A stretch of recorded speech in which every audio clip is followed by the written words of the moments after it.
Today I'm going to read another segment on problems with Bentham's utilitarianism. The reason being, I want you to understand about ethics. It is interesting, but there's a whole lot more to it than just thinking. Hi, I'm Dr. Simpson, and welcome to Learn with GS. This channel is geared towards educating persons who are interested in introductory college courses and advanced placement high school courses through reading textbooks. So, classes have started. Let's continue reading on ethics. However, whether or not measuring possible actions in terms of units of pleasure associated with them is actually plausible is very much an open question. And so the problem of calculation is not necessarily solved simply by the existence of hedonic calculus. Consider the most recent highly pleasurable experience that you enjoyed and compare it to a highly pleasurable experience from earlier in your life.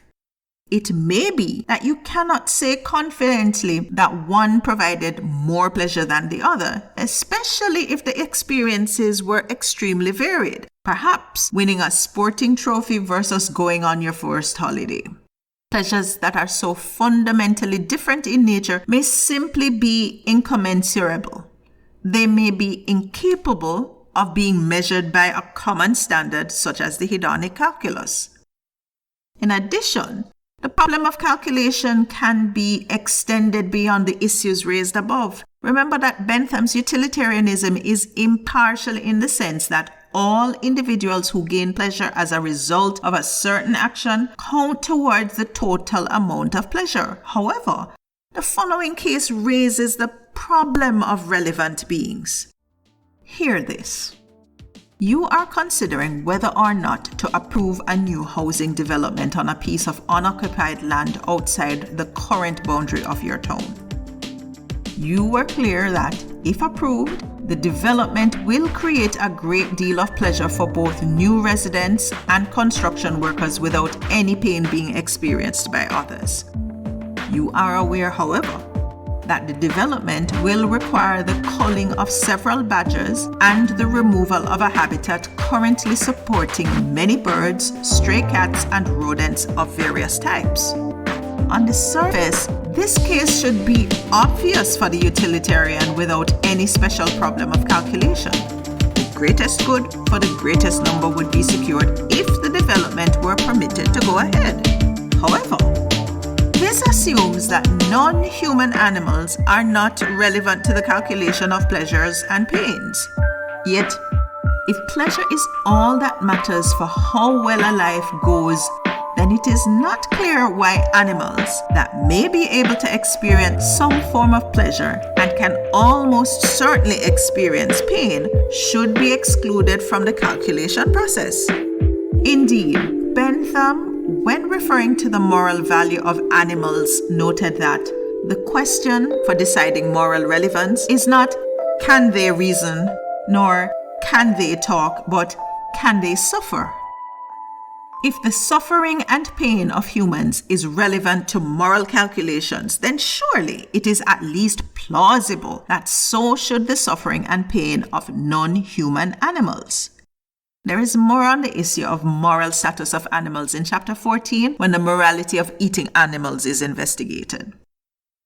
Being a maximizing ethical theory, utilitarianism is also open to a demandingness objection. If it is not the case that pleasure needs to be merely promoted but actually maximized at all opportunities, then the standard for acting morally appears to be set extremely high. For example, did you buy a donut at the same point this year or treat yourself to a magazine? Live the life of a high roller and treat yourself to a taxi ride rather than walking to your destination? While these actions certainly brought about differing degrees of pleasure to both yourself and to those who gained economic benefit from your decision, it seems that you could have created much more pleasure by saving up your money and ensuring it reached those suffering extreme financial hardships or residing in poverty around the world. As a result of being a maximizing moral theory, utilitarianism seems to make immorality very hard to avoid, as it is so utterly demanding on our behavior. A further problem for utilitarianism relates to the tyranny of the majority. Remember that as a relativistic moral theory, utilitarianism does not allow for any moral absolutes, such as the absolute right to democracy or absolute legal or basic human rights. Indeed, Bentham himself dismissed the idea of natural rights as a nonsensical concept masqueraded as a meaningful one. However, if we accept that absolute rights are simply nonsense upon stilts, as Bentham put it, then utilitarianism seems to be open to cases where the majority are morally required to exploit the minority for the greater good of maximizing total pleasure.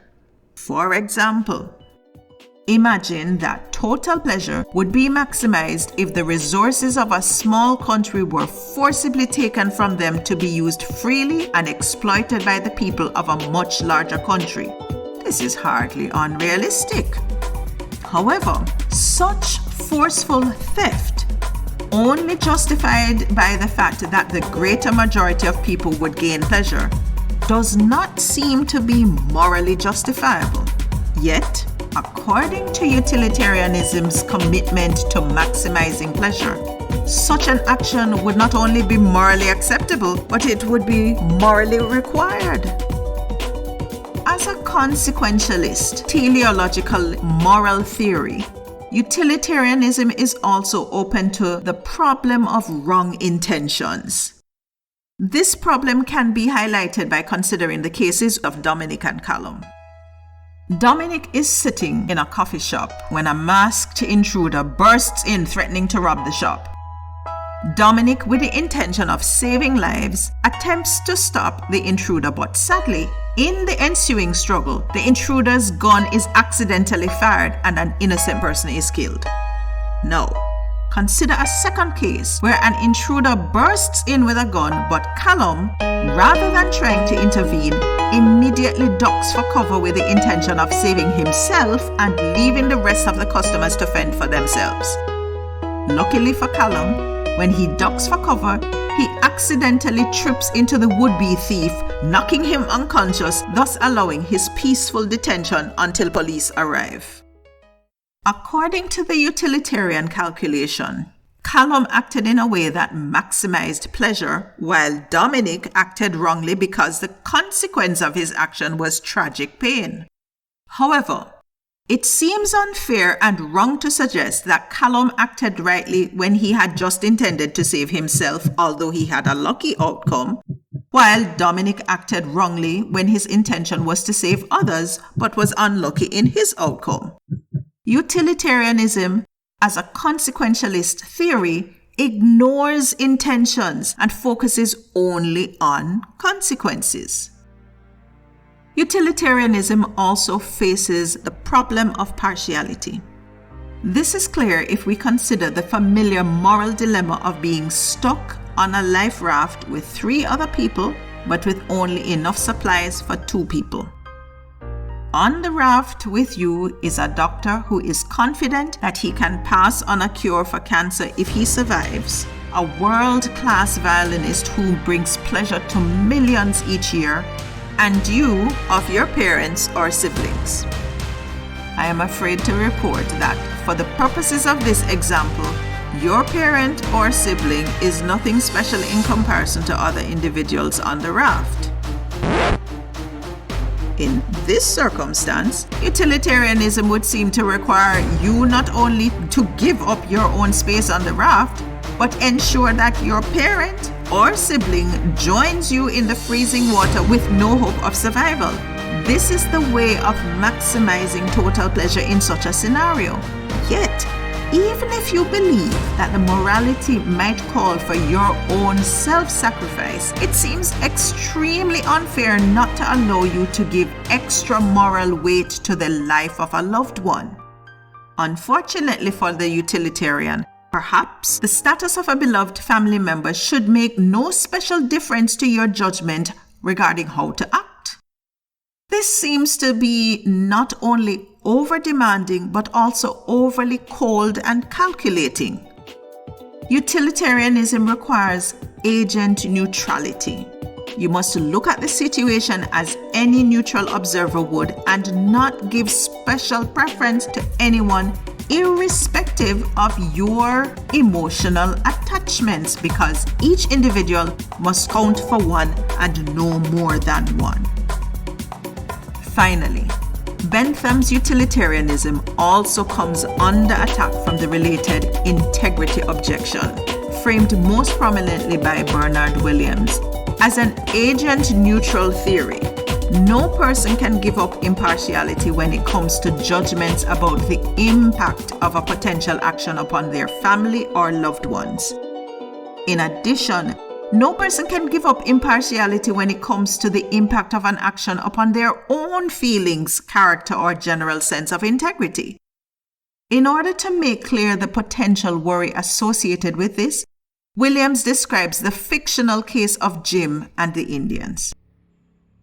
Jim is an explorer who stumbles upon an Indian leader who is about to execute 20 people. Jim knows nothing of their possible crimes or any other factors involved, but he is offered a difficult choice by the Indian chief, who is eager to impress his foreign traveler. Jim can either shoot one of the prisoners himself, and then the rest will be set free as a mark of celebration, or he can refuse the offer, in which case all 20 prisoners will be executed as was planned. It is key to note that Jim does not have control of the situation in the sense that he is powerless to bargain or negotiate with anyone, and nor can he use a weapon to successfully free any prisoners. He has only the two options laid out. The point of this example is not to establish what the right action is. You may find yourself in agreement with utilitarians who suggest Jim must shoot one prisoner in order to save the lives of the rest. Rather, the purpose of this example is to show that utilitarianism forces us to reach this conclusion too quickly. Given the commitment of agent neutrality, Jim must treat himself as a neutral observer working out which action will produce the greatest good for the greatest number. Morally, he is not entitled to give more weight to his own feelings than he would give to the feelings of any other, and therefore, it does not matter whether Jim is a pacifist and has been a lifelong advocate for prisoner reform and rehabilitation. If the utilitarian calculation suggests that he must shoot one of the prisoners, then he must shoot with no regard to any compromising of his integrity and self-identity.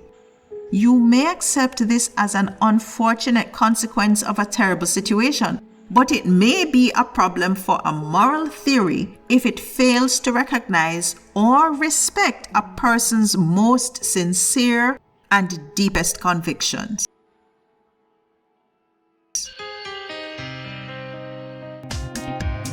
In our next section, we'll read Mill's utilitarian proof.